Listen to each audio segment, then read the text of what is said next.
ወያኔ ህዝባዊ ወያኔ ሓርነት ትግራይ ከሽብርተኝነት መነሳቱ ታሪካዊ ስህተት ነው ብለዋል ትክክል ነው ግን የተቀደሰ መንግስት አለን ወይ ነው ጥያቄው ብልጽግና የሚባል መንግስት እኮ ሀገሩን ከቤተ ክርስቲያን እስከ መስጊድ እስከ የትኛው ቦታ የሚያሸብር መንግስት ነው ስለዚህ የተለየ መነጽር ስለሌለን አሸባሪን ባያወግዝ ደስ ይለኛል እኔ የትግራይ ሰዎች ህዋትን እንዴት ያዩት ያላል ህዋትን ይወዱታል ሊደርሺፑ ግን ገንዘብ የሚዘርፈው ብዙ የትግራይ ሰዎችን የሚያማራው ያድዋ ሲል ነው ይታወቃል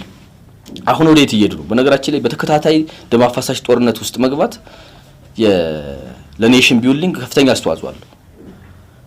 የትግራይ ዲፈረንስ ካድዋ አልፋውን አንድ እየሆነ መጥቷል በፖለቲካ አስተላለፉስ ማይጨዎች አልገቡም እንዴ ጌታቸውን ከየትኛው ነው የሚመደበው እንደውም ወርቆ መነሳቱ ካድዋ የተረፈውን ነገር ለሁሉ ያደረገ ከድሮ ትዕቢቱ እየተማረ አንዱ ነው የሚመጣ ነው የሚመስለው